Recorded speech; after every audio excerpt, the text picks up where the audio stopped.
So as we all know by now from the last chapter of Blue Lock, we have found out that Nagi Seishiro will undoubtedly play in the U20 World Cup. And with this, I want to make this video just suggesting all the theories and possibilities. What could happen? What does this event mean? So if you guys like this type of content, please remember to hit that like and subscribe. And without further ado, let's get right into this video. As you guys know, I'm the biggest Nagi fan on YouTube. I'm fully convinced I am. And guys, was last night a great night because my GOAT didn't only get his confirmation to play against all the people that betrayed him, he's also going to have that motivation that he strived for so long. But yeah, the first thing I want to speak about is my first ever theory, or one of my first theories of me saying that Nagi will actually be the top 2 player in Blue Lock by the end of the series. I think with this, it makes that theory a lot more common. Let me explain. As we know it, and as I've been pointing out for a very long time, Nagi and Isagi have the craziest parallels. I don't want to list them all again, but a few short ones is the black and white hair, the naturally gifted versus not really naturally gifted. Number 1 ranked in the first selection while the bottom rank in the first selection, you know, short versus tall. Like, they're quite literally opposites in almost every single way. Now, with that being said, I came to the conclusion with my theory of saying that I think Nagi will actually be the perfect foil and perfect villain for Isagi in the future of Blue Lock, which will lead to Nagi being the top 2 player by the end of the series. With the events of the recent chapter, I think we've all already seen that Nagi is going down a very dark path. That path being the path of revenge. And we've seen the absolute rage that he has towards Blue Lock, towards Rio, towards all the people that quite literally blocked him and moved on with their lives afterwards. Now, if I'm in Nagi's shoes, I'm going to be honest, guys, I think this is warranted. I think he low-key deserves this. Because what do you expect? You thought that if you got kicked out of Blue Lock, everyone would still be buddy-buddy with you, you know? Bro, they're playing in Blue Lock to go pro. They're serious. You know, they moved on from you. They're not going to be clinging on to the past, to the people that got kicked out, because you're out. You're dead to them now. So all you need to do now is evolve yourself. What you need to do now is go and show them. You need to remind them about yourself, because Rio is...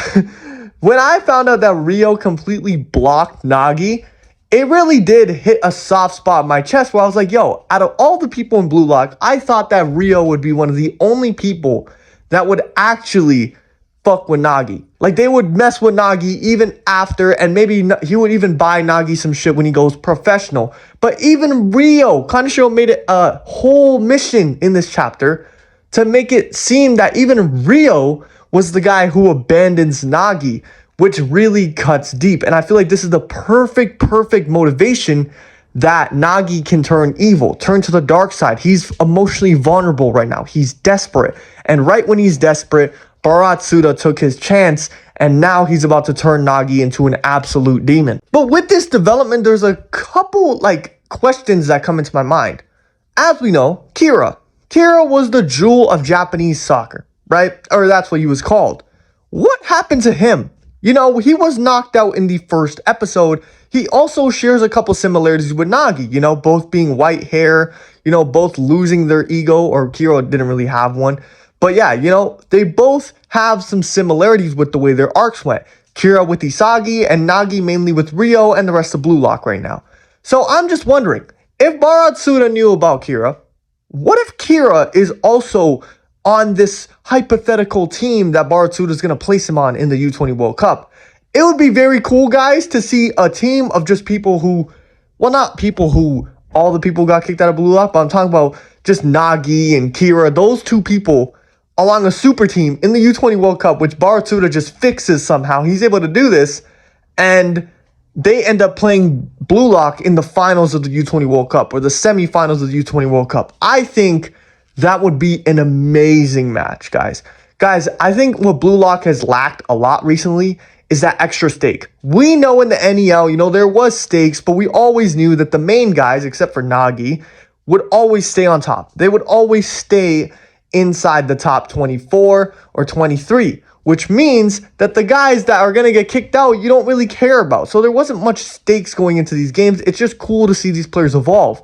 But now there's a lot of stakes with this next game and the U20 World Cup coming. As we know, Baratsuda already instructed Ego, if you don't win the U20 World Cup, Blue Lock is over. You're leaving. And we already know, guys, some people say, oh, how is Blue Lock going to be over now that Ego's gone? Guys, Ego is Blue Lock. Like, without Ego, Blue Lock will not be Blue Lock, guys. I think you guys need to understand that.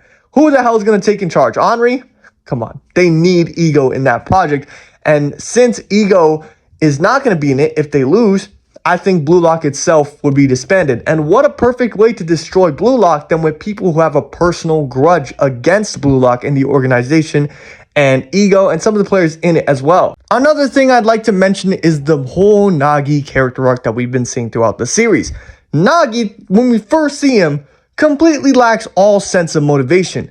But through playing against Isagi in a heartfelt game, he sees and tries his hardest for the first time ever. Well, not the first time ever, but the first time we see him in Blue Lock try his hardest, entering the flow for a little bit as well and scoring an amazing goal. Since then, Nagi has lost to Isagi, and he develops this thing as the frustration. This is this feeling he feels for the first time ever, because we know Nagi doesn't really lose like that. So this feeling of frustration is so new to him. You know, it's so new to him, and he's curious. So what he does in the second selection is he abandons Rio and says, yo, you know what? In order to find out more about this feeling and get better as a player, as a person, I need to go with the guy that defeated me and learn from him. And that's exactly what he did. The entire second selection, guys. Nagi and Isagi were cooking the entire competition. Nobody could stop them, right? Unless it was Rin.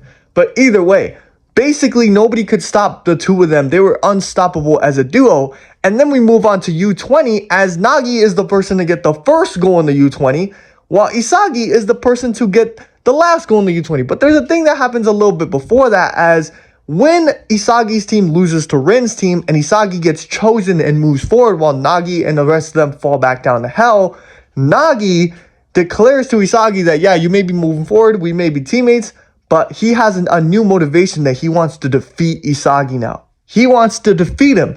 And this becomes his motivation all the way up to the NEL Arc, where we see that Nagi plays against Isagi's team and quite literally gives us the best goal in all of Blue Lock to this day. I think this is the best goal in all of Blue Lock. This amazing goal was, I think, not a result of Nagi making a fluke happen, but I think this is the result of Nagi actually fully being immersed into something for the first time. Of course, we've seen Nagi locked in here and there, but I think for this is the most locked in we've seen Nagi ever. And we know when a genius gets that locked in, the possibilities are endless. And Nagi possibly has the most potential in the entire series. So I think this, more than being a fluke, is just a little glimpse of Nagi's true talent and how good he could really be at his full capacity.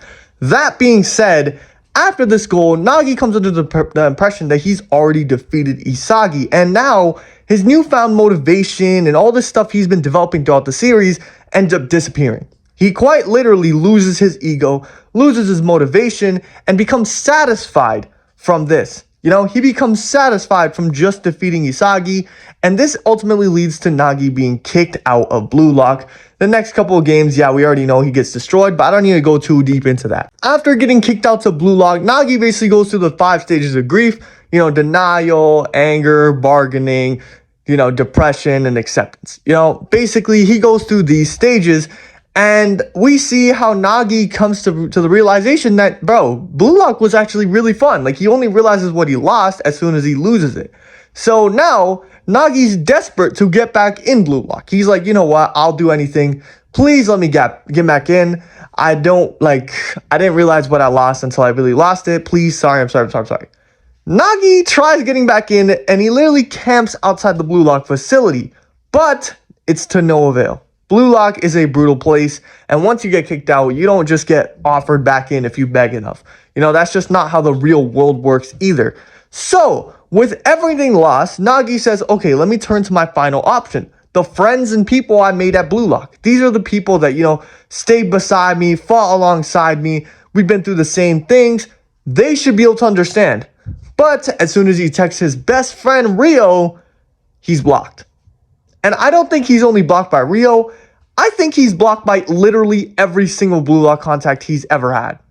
And this is when it hits Nagi that, wow, everyone has left me behind. You know, they've all moved on with their lives. They're not worried about me anymore. You know, nobody, yeah, we were friends at a point, but now I'm basically irrelevant to them. They're forging forward in their path while I'm sitting here stuck because I lost. So then Nagi goes into a fit of anger, depression, all these emotions together and punches both, I say metaphorically, and as a declaration of war to Blue Lock. Like, wow, his anger is boiling to the front here, and you see how angry he truly is at his situation, but he can't change it. And hence, it hurts his fist, you know? He's doing something that hurts himself. Now, with everything to lose, Nagi's on his knees, and he's about to give up. But Bharat Sudha comes in, and Bharat Sudha gives him an option, a deal with the devil, to be able to find or channel that new motivation, emotion, hate, anger he has found now into his football and destroy Blue Lock along with him. So now that we know Nagi's entire journey up till this point, I think it's fair to say, guys, this arc hasn't just been done just to be done. Kaneshiro has been planning for this since the start of introducing Nagi and Isagi's characters, and I really, really like that. The way these two main characters of both their series are about to clash, the way Nagi is going to absolutely go down a villain arc, and I think Isagi will also go down a villain arc. They will both be paralleling each other throughout the entire series, and it's going to be so sick to see Nagi with all that motivation again.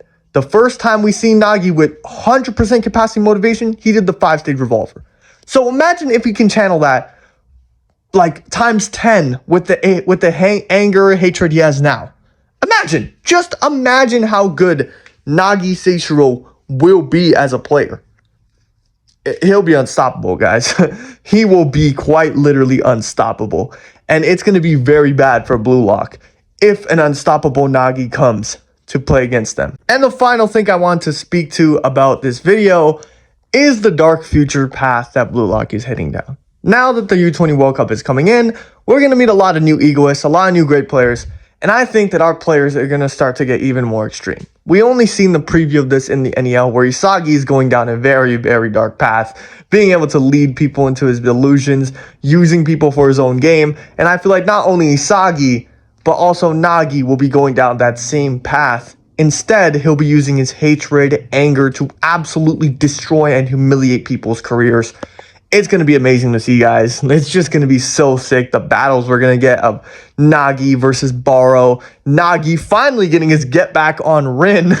Nagi destroying Isagi. And most of all, it's going to be the best moment when Nagi destroys Rio. Oh my gosh. It's going to hit like crack. Anyways, guys, if you guys like this type of video, please remember to hit that like and subscribe. Guys, I just hit 7,000 subscribers. Thank you guys all for 7,000 subscribers. Sorry for breaking your ears. But man, guys, I'm so thankful for all the support you guys have given me throughout my run at YouTube. I've been on SAP for like a year now, and I'm already at 7,000. I could have never expected this in a million years. Thank you guys so much. But yeah, man, I hope you guys all have a great day or night wherever you are, and goodbye.